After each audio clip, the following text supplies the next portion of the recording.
Abram suas Bíblias comigo em Gênesis capítulo 4.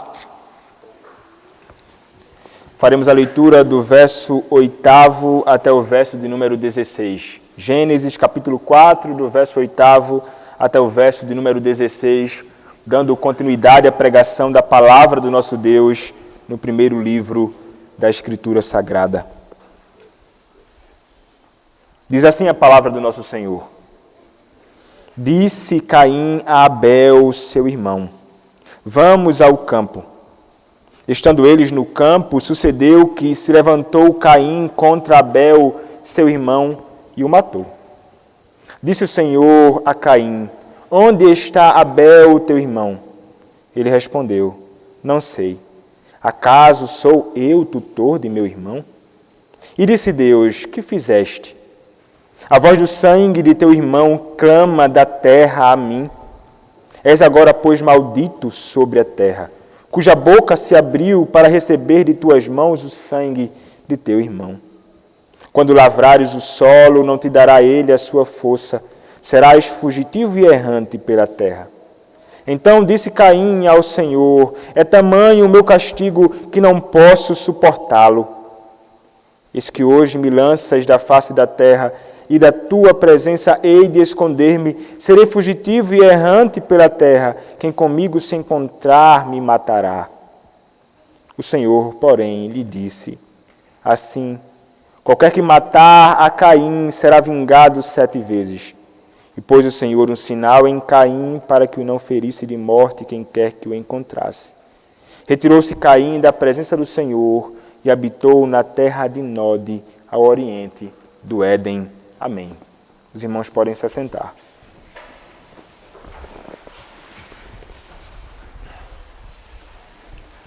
Oremos, meus irmãos. Nosso Senhor, peço-te, Pai, que neste momento, em que a tua palavra será proclamada, que o Senhor me use para a glória do teu santo nome.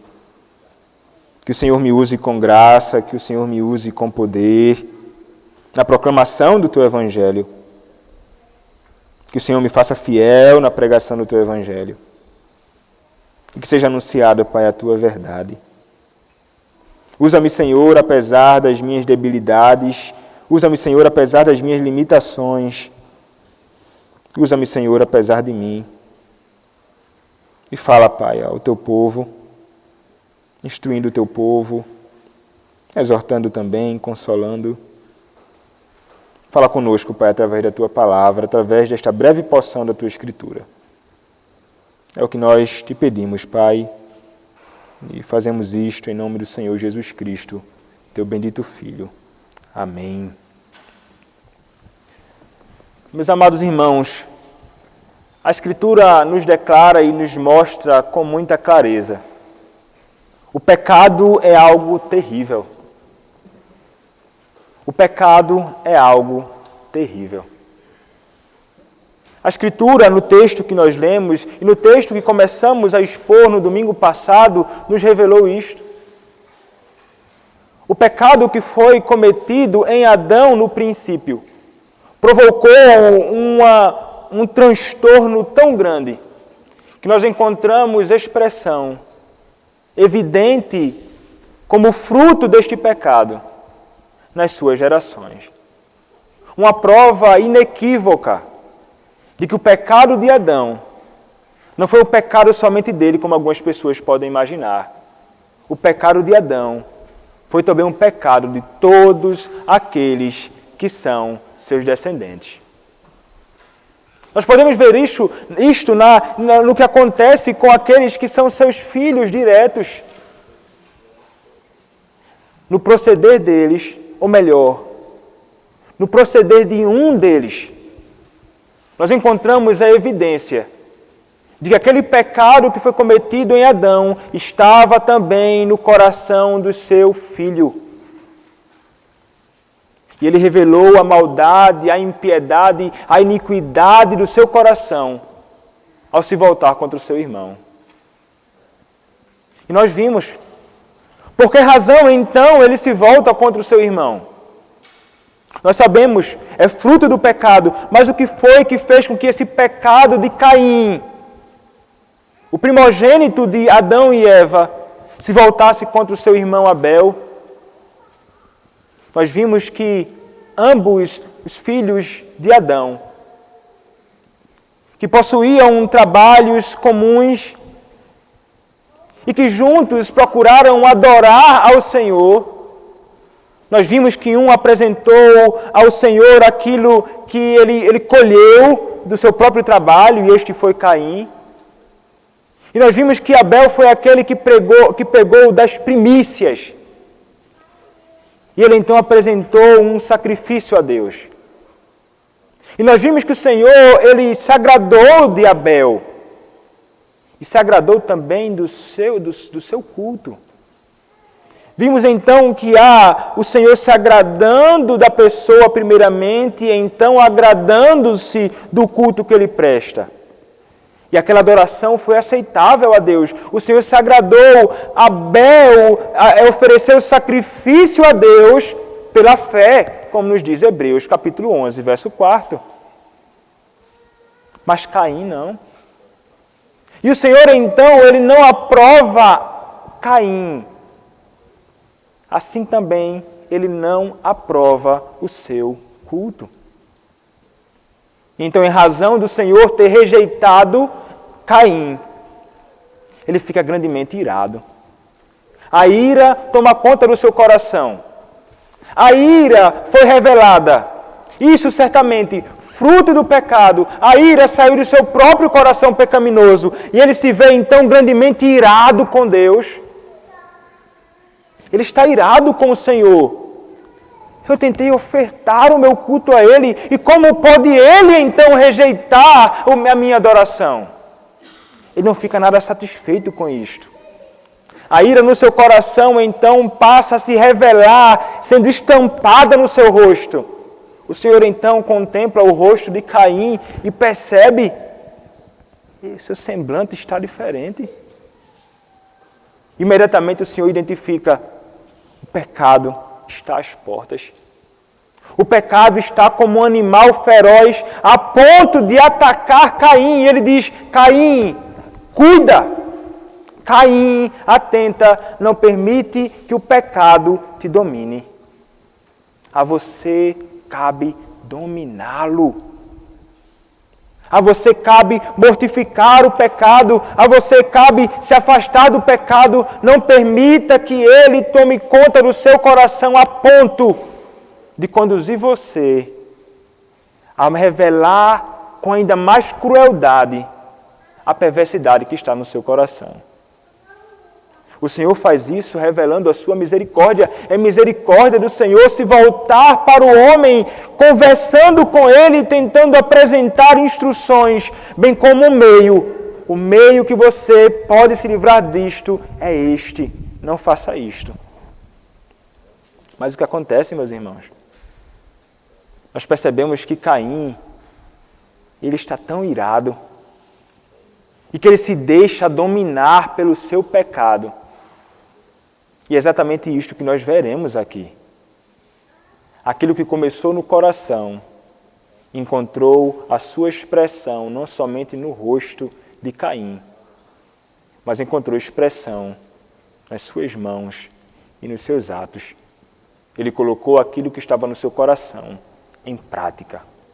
Ele se voltou contra o seu próprio irmão, Abel. É isso que nos diz o texto, a partir do versículo de número 8, a palavra nos diz: disse Caim a Abel, seu irmão, vamos ao campo. Estando eles no campo, sucedeu que se levantou Caim contra Abel, seu irmão, e o matou. É interessante o que acontece aqui. O texto pode não nos dizer com muita clareza algumas coisas, mas certamente Caim, ele maquinou tudo aquilo. Ele certamente foi alguém que planejou, pensando assim: como poderei eu abordar o meu irmão e feri-lo? Como poderei eu abordar o meu irmão de modo que eu possa tirar a vida dele? Meus irmãos, Caim, ele planeja, ele pensa, onde farei isto? Em que ocasião farei isto? Como farei com ele? Como poderei persuadi-lo a me acompanhar para algum lugar onde tirarei a sua vida? Isto é o que brota no coração dele. No princípio de todas as coisas, ali em Gênesis, no início de tudo. Mas o coração do homem já era tão perverso como perverso é o coração do homem hoje. E o coração de Caim se revela assim, meus irmãos, cheio de perversidade, maldade, grande ira.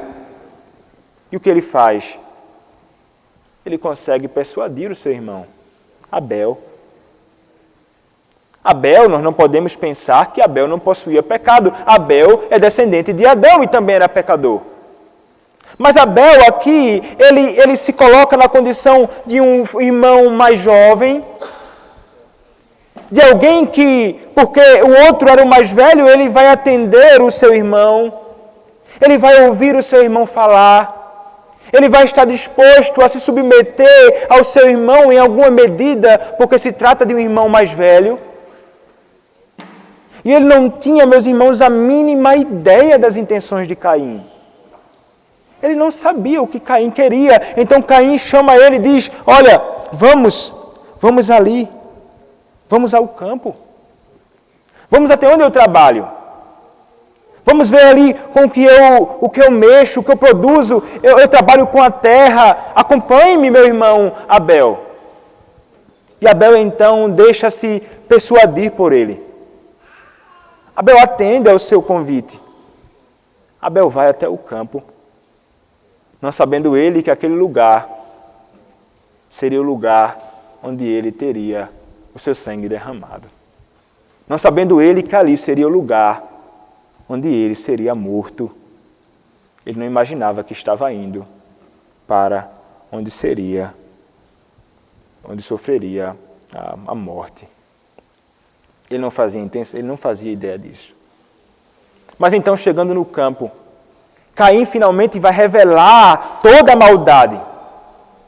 Ele vai se voltar contra o seu irmão e o texto vai nos dizer que ele se levantou, Caim, contra seu irmão Abel.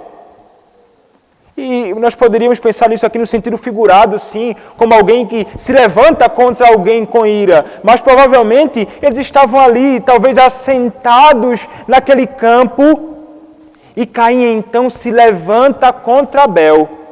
E provavelmente feriu Abel de cima para baixo na sua cabeça.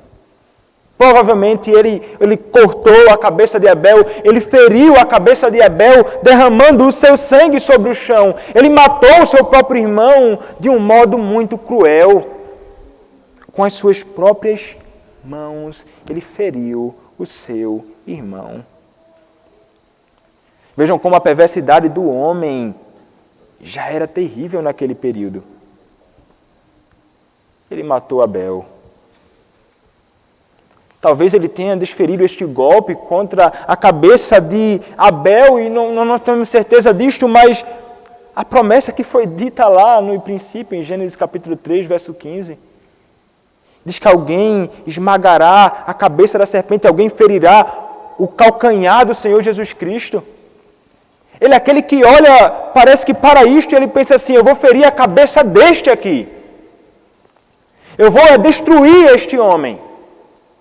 E aqui, meus irmãos, nós conseguimos contemplar já desde o princípio aqueles que são semente ou descendência da serpente se voltando contra aquele que é descendência da mulher. Caim era descendente da serpente. Ele era, portanto, filho de Satanás desde o princípio. Desde o princípio. E então ele se volta contra aquele que era descendência da mulher. Abel é morto. Veremos mais à frente que terá outro filho, Adão e Eva. Mas aqui então, Caim se volta contra aquele que era da semente santa.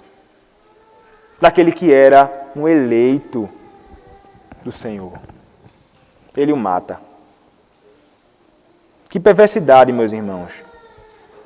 E nós vemos aqui já desde o princípio que a lei do Senhor, nosso Deus, ela é transgredida. A lei do nosso Senhor, por mais que ela não tivesse ainda sido revelada com muita clareza, como nós encontramos nos 10 mandamentos em Êxodo, capítulo 20, a lei do Senhor, o não matarás, é transgredido aqui. Ele vai tirar a vida dele. E ele sabe que é errado tirar a vida de outro. E como é que ele sabe, então, que é errado tirar a vida do próximo? Porque a lei do Senhor está gravada no coração do homem. Ele não precisava de tábuas da lei ali, porque no seu coração e contra a sua própria consciência, ele era acusado, você transgrediu a lei do Senhor. Ele estava consciente disto. Ele sabia que aquilo ali era perversidade, mas ele se volta contra seu irmão. Mas há problemas nisso. Porque ninguém pode tirar a vida de ninguém. Porque nós não doamos a vida a qualquer pessoa. E porque não somos o doador da vida, também não temos o menor direito de tirar a vida de ninguém. A não ser que seja por pena capital, como nos diz os nossos padrões doutrinários, a não ser que seja por pura e legítima defesa, a não ser que seja numa guerra santa, onde há a verdadeira necessidade de um conflito armado. Não sendo assim, a palavra do nosso Deus diz, você não pode tirar a vida do próximo, muito menos da forma que foi feita aqui. Ambos estavam procurando servir a Deus.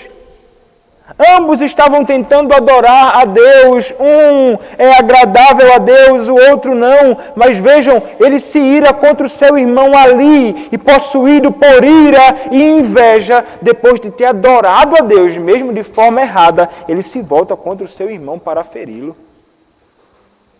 Veja que coisa estranha. Alguém sair do momento de adoração pública partindo para ferir o seu irmão, tirando ali a sua própria vida. Meus irmãos, é grande pecado tirar a vida do próximo. E o fundamento que temos para estabelecer a verdade de que é pecado tirar a vida do próximo é porque o próprio Senhor considera como pecado. E o Senhor então vai dizer assim, olha, aquele que tira a vida do próximo, ele mesmo é digno de receber sobre si o juízo. Pena de morte. Por que razão? Porque ele feriu alguém que foi criado à imagem de Deus. Caim matou Abel, filho de Deus, criado à imagem de Deus. Meus irmãos, ele comete um pecado gravíssimo contra o seu Senhor. E como ele é perverso, ele mostra sua indiferença ali ao seu irmão. E ele então não está nem um pouco preocupado com isto. Ele não está nem um pouco angustiado com isto. Ele não se vê culpado.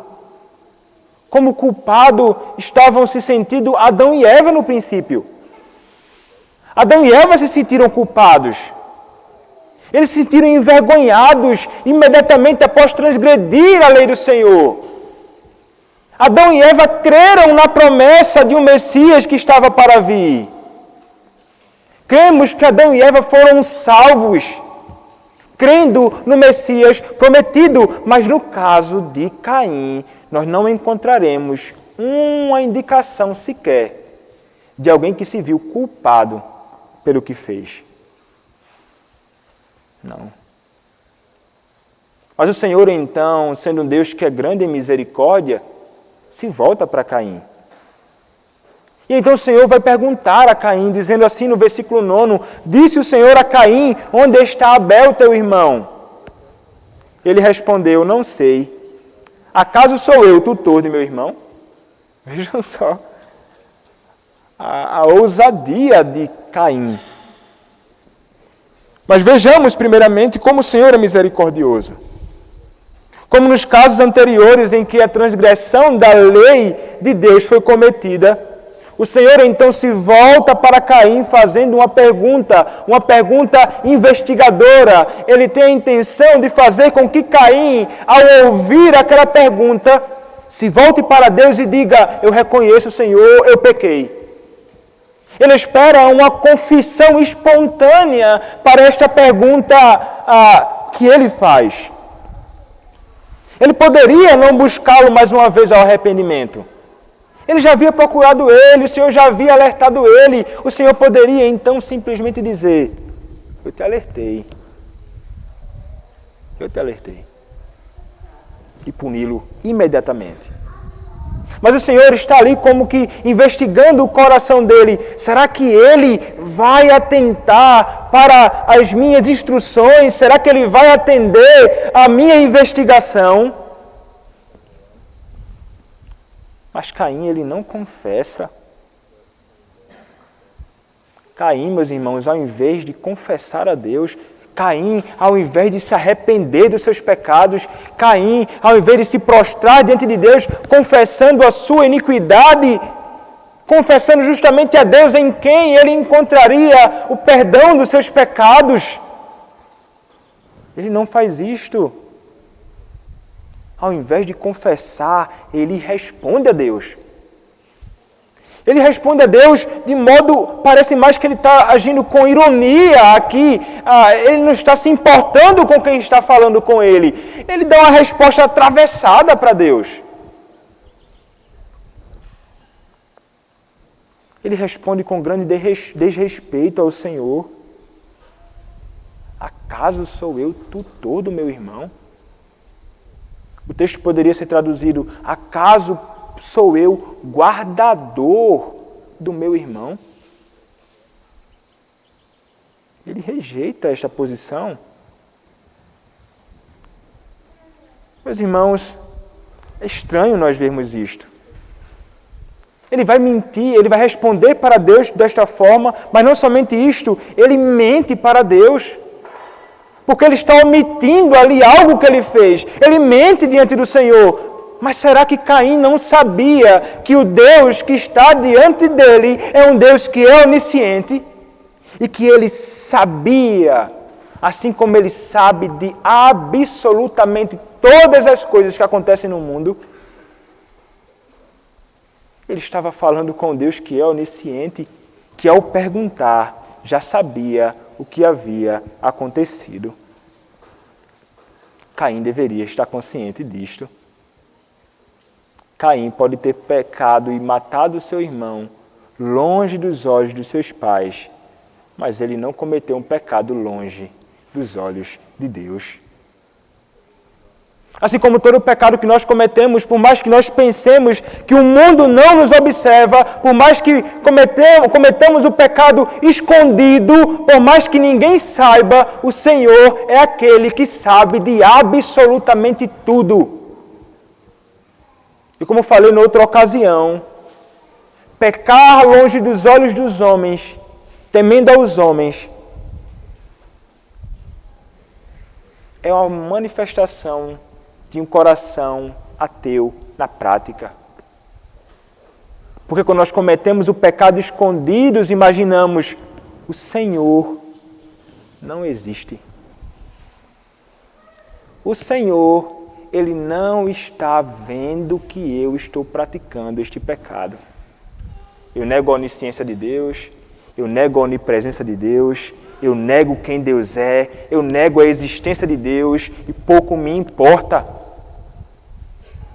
Deveríamos estar atentos, sim, e conscientes, sim. O Senhor contempla e sabe quando nós transgredimos a sua lei e deveríamos estar prontos para todas as vezes que Ele nos chama, através da sua palavra, a uma confissão sincera dos nossos pecados a Ele. Nós devemos aproveitar toda a ocasião que Ele nos concede para confessarmos os nossos pecados a Ele, porque é nele, como falei e repito, que nós encontramos o perdão dos nossos pecados, mas com Caim não foi assim.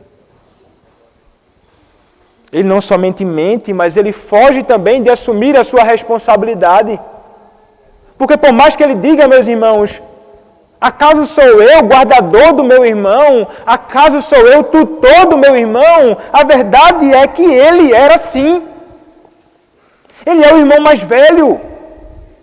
E todo irmão mais velho é aquele que deve ser responsável também pelo cuidado com os seus irmãos mais novos. Deve tentar guardá-los, deve tentar cuidar deles, deve tentar ajudá-los e, quando necessário, protegê-los também. É um dever dos irmãos fazer isto, ainda mais quando se trata de um irmão mais velho e homem. Mas ele não assume isto. Não tenho nada a ver com meu irmão. O que é que eu tenho a ver com meu irmão? Não. Você é responsável sim. Mas ao invés de você, Caim, ser o guardador do seu irmão, você foi justamente aquele que se voltou contra ele. Aquele que deveria usar as suas mãos para proteger o seu irmão, usou as suas mãos para matá-lo. Não é diferente hoje no coração de muitas pessoas hoje. Não é diferente hoje na prática das pessoas que não conhecem ao Senhor neste mundo. Quantas pessoas em jornais já apareceram fazendo isto? Quantas pessoas na televisão já apareceram fazendo isto? Homens, irmãos, se voltando contra os seus próprios irmãos e tirando a própria vida. E ainda com mais perversidade, não somente irmãos, mas tirando a vida dos pais. Os pais tirando a vida dos filhos, uma confusão terrível. O que é isso senão fruto e manifestação de um coração cheio de pecado e perversidade igual ao coração de Caim? Muitos são assim hoje. E é justamente isso que o pecado faz, meus irmãos. O pecado, ele não promove bons relacionamentos. O pecado destrói relacionamentos. Nós vimos que o pecado destruiu principalmente o relacionamento entre Deus e o homem, e veremos isso aqui também.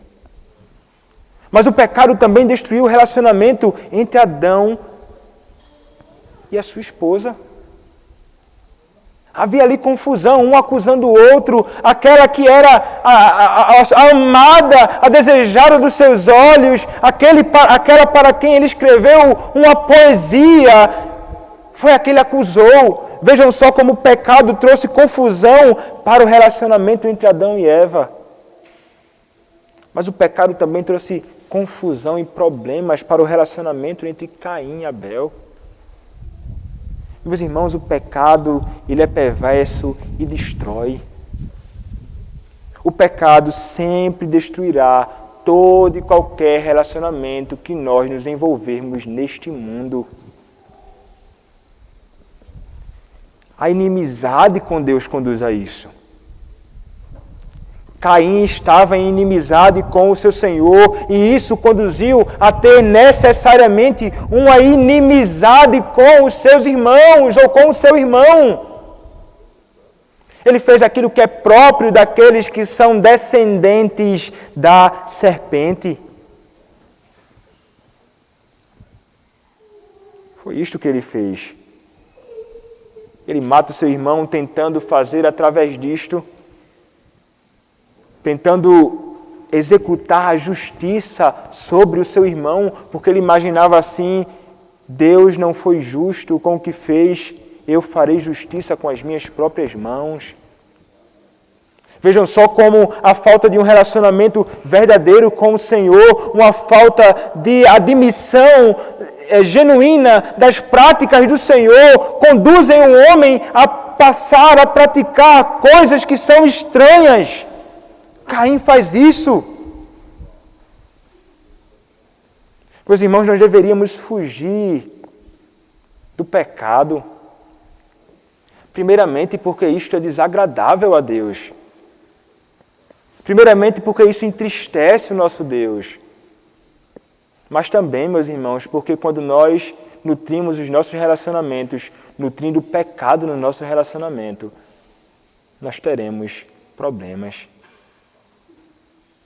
Na sua amizade com o seu colega, no seu relacionamento com os seus primos, no seu relacionamento com os seus irmãos, no seu relacionamento com os seus pais, no nosso relacionamento com os nossos tios, no nosso relacionamento com todos aqueles que de alguma forma direta ou indiretamente se envolvem conosco.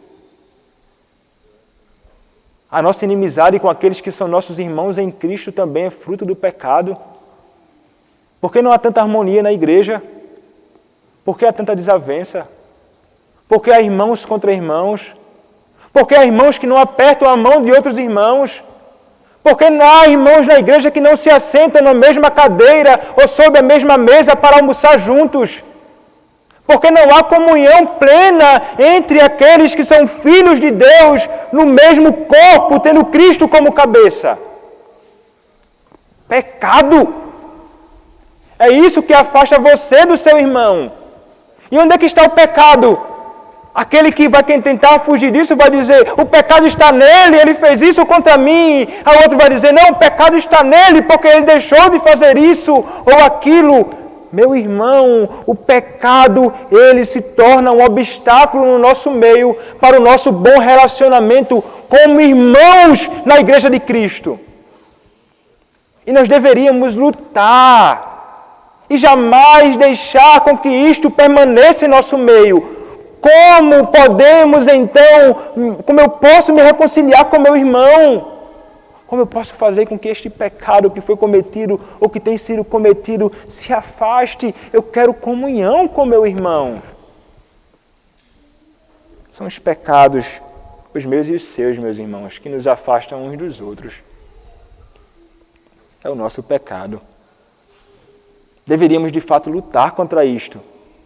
Para que lutando contra o pecado possamos ser irmãos mais santos, para que possamos ter uma plena comunhão com o nosso irmão. Com aquele que conosco hoje peregrina para a glória. Você deveria se utilizar de todos os meios possíveis para se reconciliar com ele. Com quem você hoje não tem um relacionamento bom na igreja? Você deve procurar reconciliação com ele. Isso é o que é exigido de ti. Isso é o que é exigido de cada um de nós. Mas o verdadeiro e o principal meio, meus irmãos, que nós temos para restaurar relacionamentos, sejam relacionamentos fora da igreja, homens que não conhecem o Senhor, mulheres que não conhecem o Senhor, que se voltam uns contra os outros, bem como na igreja do nosso Senhor Jesus Cristo. A única forma de restaurarmos relacionamentos é com Cristo. É em Cristo. É em Cristo Jesus somente que o nosso relacionamento é restaurado com Deus, primeiramente, e consequentemente com todos aqueles que estão ao nosso redor. O caminho que nós devemos fazer é o caminho que nos conduz a Cristo. Como este mundo pode deixar de se envolver com tanta perversidade uns com os outros? É somente conhecendo a Cristo. Como você terá um relacionamento bom com seu irmão em Cristo? É buscando se voltar para Cristo, é em Cristo, é conhecendo a Cristo, é amando a Cristo, é servindo a Cristo. E então você terá um bom relacionamento com seu irmão. Amando a Cristo, nós odiaremos o pecado que crucificou a Cristo. Amando a Cristo, nós amaremos, consequentemente, os nossos irmãos. Mas o pecado é uma tragédia. E o pecado se revelou assim em Caim, destruindo o seu relacionamento. O Senhor então apresenta mais uma oportunidade para arrepender-se, para Caim arrepender-se. Mas ele rejeita. E então no versículo 10, de número 10 de Gênesis capítulo 4, o Senhor diz, e disse Deus que fizeste, a voz do sangue de teu irmão clama da terra a mim. O Senhor então faz mais uma pergunta, mas agora já falando também o que havia acontecido, ele declara, eu sei o que aconteceu.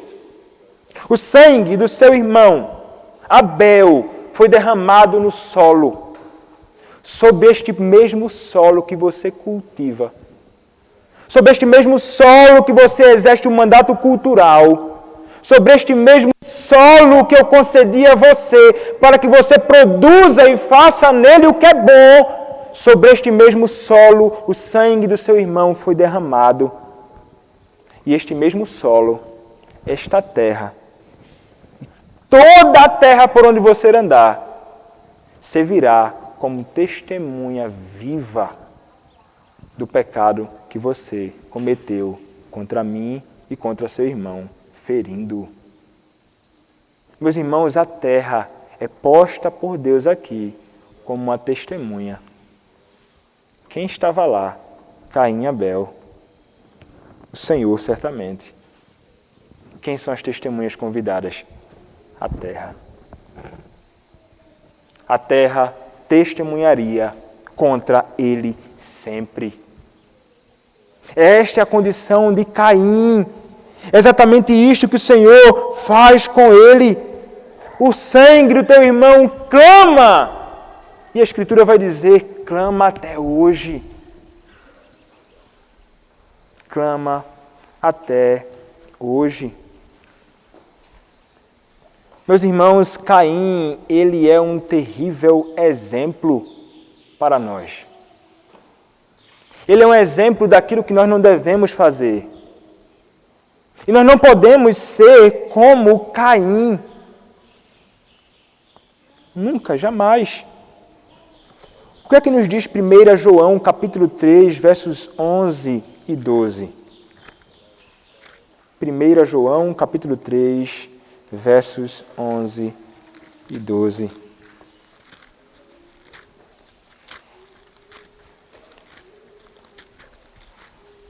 Diz assim a palavra: porque a mensagem que ouvistes desde o princípio é esta, que nos amemos uns aos outros. Não segundo Caim, que era do maligno e assassinou a seu irmão. E por que o assassinou? Porque as suas obras eram más e as de seu irmão justas. O que é que nós ouvimos desde o princípio? A mensagem é: amem uns aos outros. Não odeie o outro. Meus irmãos, a ira de Caim levou ele a matar Abel. De verdade, ele derramou o seu sangue. E nós podemos olhar assim, que homem perverso, Caim. Ele é assassino. Caim é assassino. Mas, quando nós nos deparamos com a Escritura diz, e nós olhamos para o Evangelho, o que é que a palavra nos diz? Mateus capítulo 5, do verso de número 21 até o verso de número 22, nos dirá o seguinte: ouvistes que foi dito aos antigos, não matarás, e quem matar estará sujeito a julgamento. Eu, porém, vos digo que todo aquele que sem motivo se irá contra seu irmão estará sujeito a julgamento.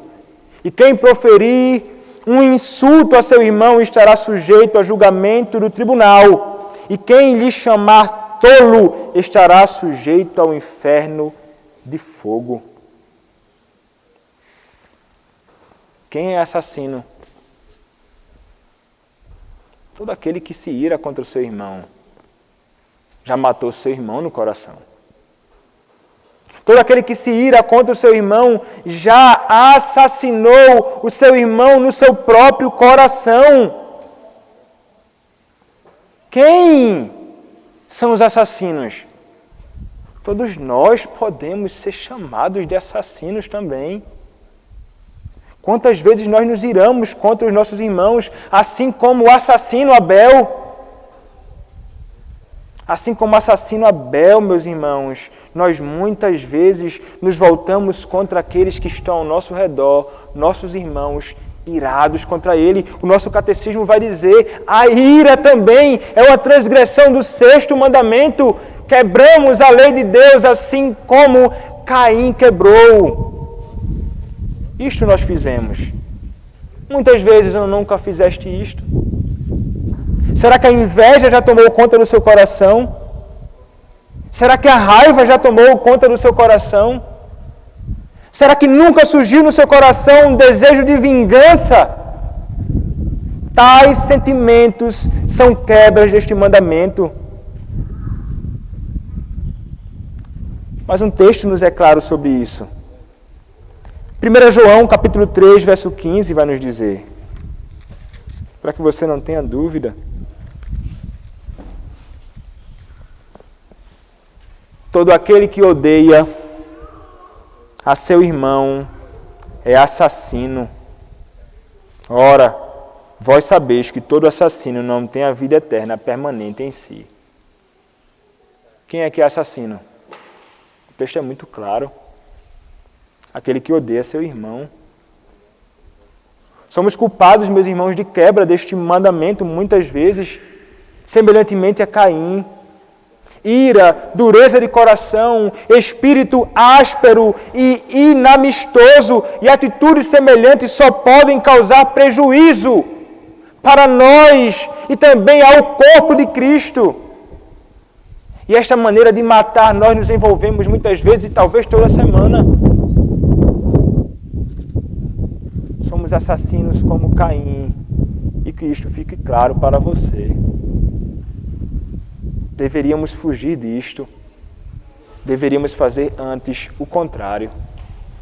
O exemplo de Caim na Escritura não nos é colocado como um exemplo positivo. Deveríamos aprender, como desde o princípio nos é ensinado, a amar uns aos outros.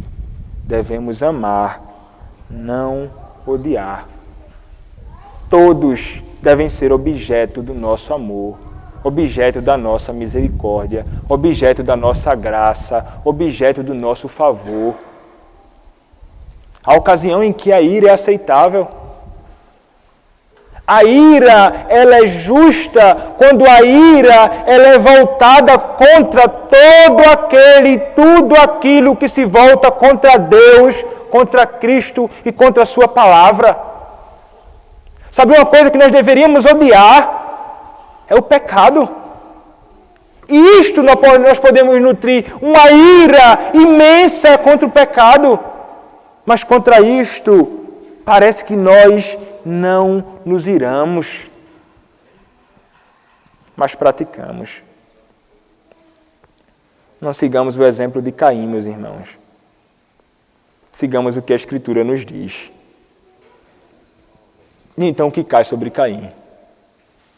Uma vez que Caim não se arrepende, o Senhor o disciplina. O Senhor vem com juízo sobre ele. Então o verso número 11 nos diz: És agora, pois, maldito sobre a terra, cuja boca se abriu para receber de tuas mãos o sangue de teu irmão. Disciplina. O Senhor o amaldiçoa.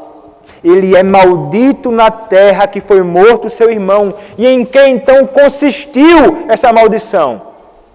O verso 12 nos dirá: quando lavrares o solo, não te dará ele a sua força, serás fugitivo e errante pela terra. O Senhor vai feri-lo justamente naquilo que é o seu trabalho. O Senhor vai feri-lo justamente naquilo que ele sabia fazer. O Senhor vai puni-lo. Primeiramente, o seu trabalho será ainda mais penoso. Lembrem-se, o pecado fez com que o trabalho do homem se tornasse mais difícil, como nos revela lá Gênesis capítulo 3. Mas aqui, o Senhor é como se ele agravasse ainda mais a dificuldade agora que Caim terá com o solo. Muita dificuldade. Muita dificuldade. Mas parece-nos que o fato de Caim ter feito isso com seu irmão deixou ainda muito duro. E outra coisa, ele tentaria passar pelas terras tentando plantar, tentando produzir, mas o que aconteceria? A terra não produziria. E além disso, na terra com que ele trabalhava e no mundo onde ele caminhasse, ele andaria como um fugitivo. Caim olha para isto e pensa, isto é pesado demais para mim. O versículo de número 13 vai nos dizer, então disse Caim ao Senhor, é tamanho o meu castigo que já não posso suportá-lo. Caim então agora percebe a gravidade do que ele fez. Mas na verdade, ele não olha tanto para aquilo que ele praticou.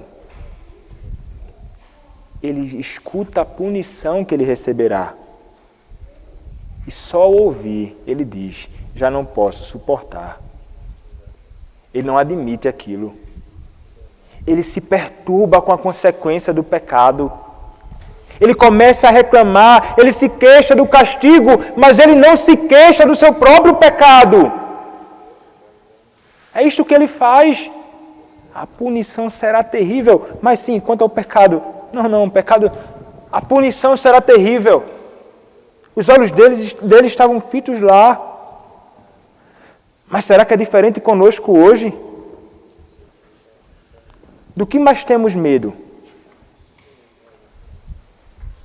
Temos mais medo de pecarmos contra Deus ou das consequências do pecado? Isso se revela em nós desde pequeno, inclusive. O que as crianças muitas vezes temem não é desobedecer aos pais, não é fazer o que é errado, mas teme levar uma taca, teme levar uma surra do pai ou da mãe, teme ser disciplinado, mas temer o pecado, temer a desobediência, não, muitas vezes eles fazem o que o pai proíbe de fazer, simplesmente faz, e depois fica morrendo de medo e pensa assim, meu pai vai bater em mim. Deveríamos fugir disto, desde pequeno, desde pequenos.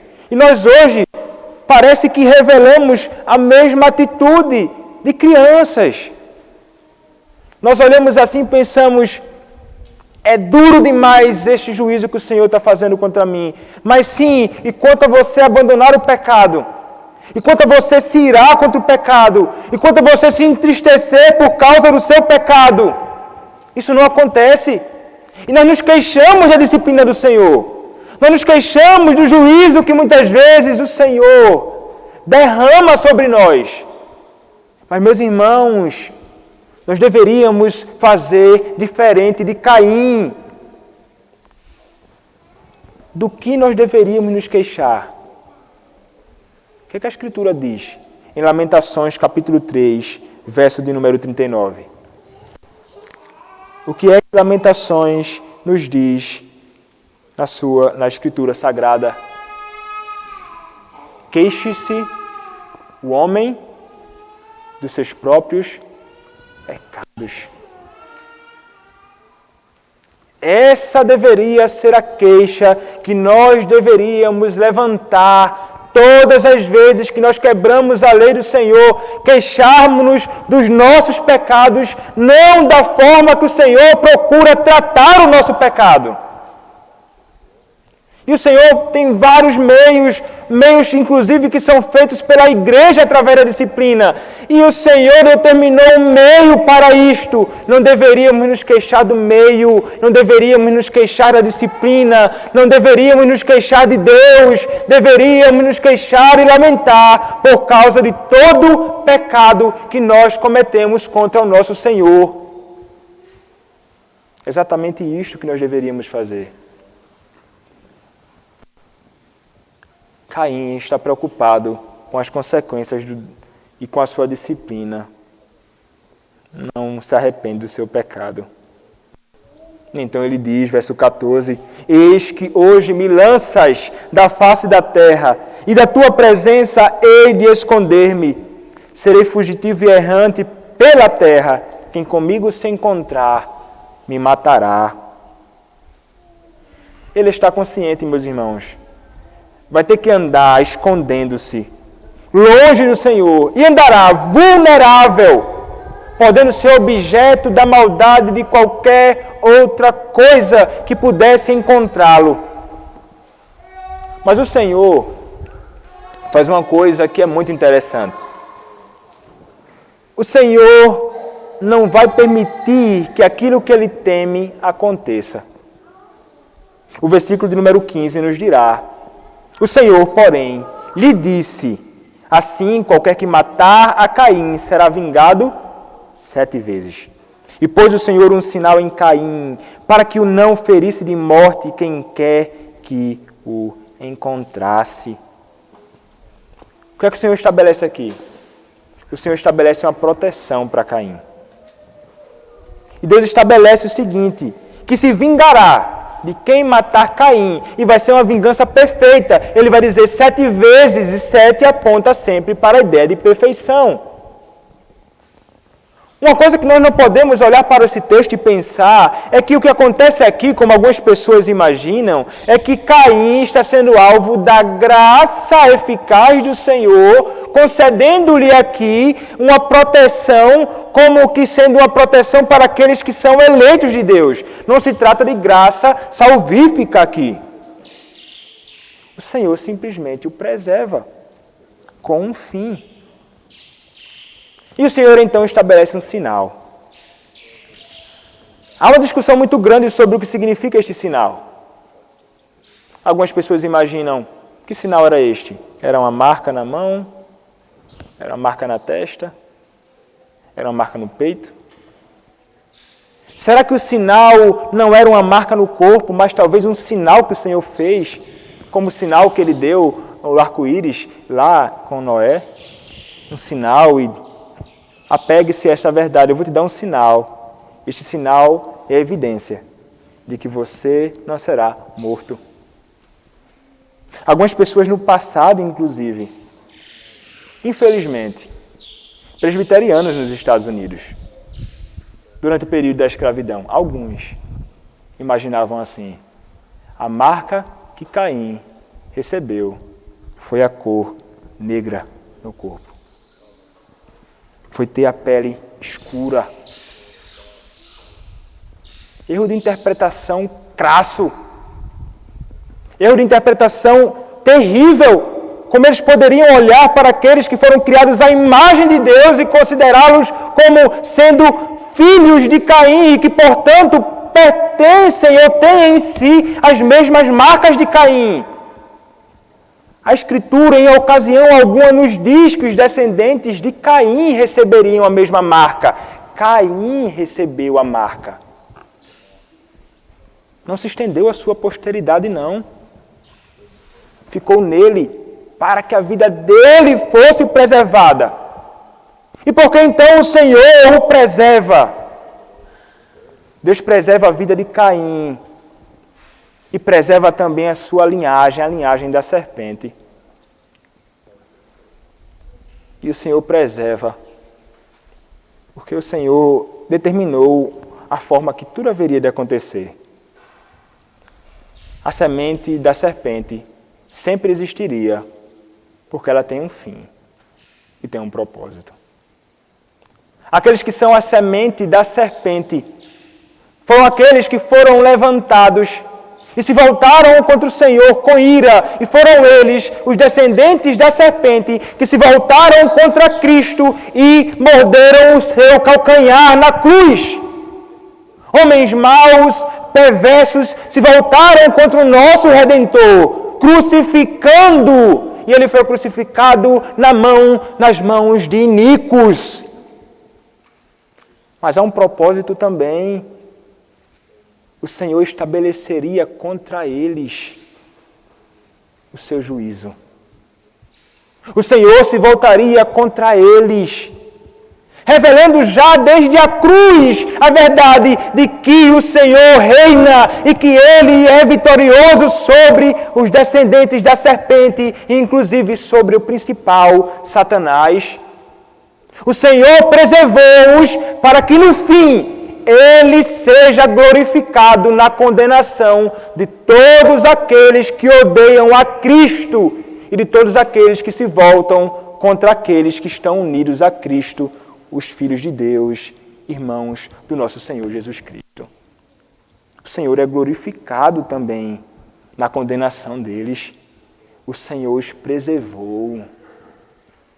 Os descendentes de Caim, veremos na próxima exposição, estão lá, permanecem até hoje.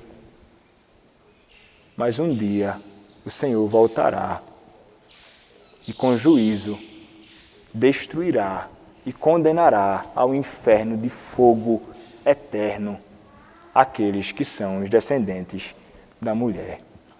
Estes serão descendentes da serpente. Estes serão aqueles que serão banidos de Deus, ou do favor de Deus eternamente.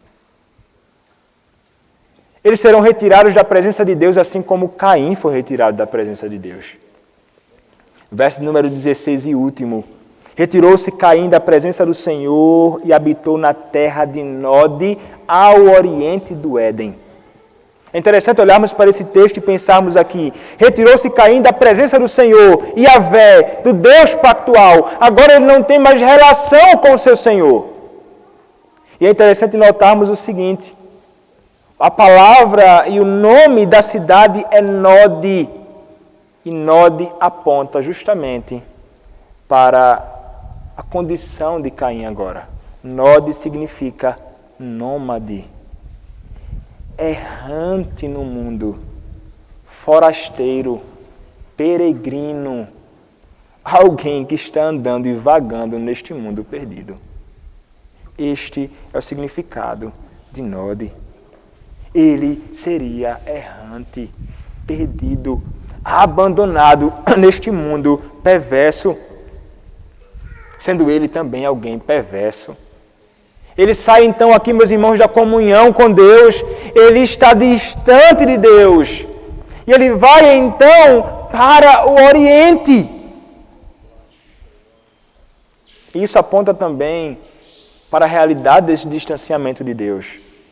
O jardim estava para o Ocidente, a porta ficava voltada para o Oriente do jardim. E Caim vai para o Oriente, seguindo justamente no sentido oposto, apontando assim para a realidade de que não há comunhão entre Caim e o Senhor. Ele está distante de Deus. O mandato espiritual do relacionamento com Deus não existe entre Caim e o Senhor. Ele é descendente da serpente. Todos aqueles que não conhecem ao Senhor, todos aqueles que estão longe do Senhor, estão longe do Senhor por causa do pecado. Aquele que não conhece a Cristo hoje, se você não conhece a Cristo hoje, você está longe de Deus. Você, semelhantemente a Caim, anda errante neste mundo, vagando. Mas qual o caminho que você pode trilhar? Quem é aquele que pode restaurar o seu relacionamento com Deus? Meus irmãos, aquele que pode restaurar o relacionamento do homem com Deus é só um: Cristo Jesus, aquele que semelhantemente a Abel foi morto injustamente. Aquele que semelhante a Abel, que era chamado de justo, Cristo é chamado de o justo. É somente nele e é somente através dele que o homem pode encontrar plena salvação. E é somente nele que o homem pode agora encontrar reconciliação com Deus. E então, tendo agora reconciliação com Deus, ele conseguirá ter relacionamento e reconciliação com seus irmãos. E ele já não andará. E você que se rende a Cristo já não andará mais errante, mas será um peregrino junto com todos aqueles que caminham juntos para a glória celestial. Você terá comunhão com Deus. O caminho é a fé naquele que foi condenado injustamente, Cristo Jesus. É somente nele e através dele que todos os nossos relacionamentos são restaurados. Primeiramente, o nosso relacionamento com Deus e, como consequência direta disto, o nosso relacionamento com todos aqueles que estão ao nosso redor. Esta é a palavra do nosso Senhor para nós nesta manhã. Amém. Oremos, meus irmãos, ao nosso Deus.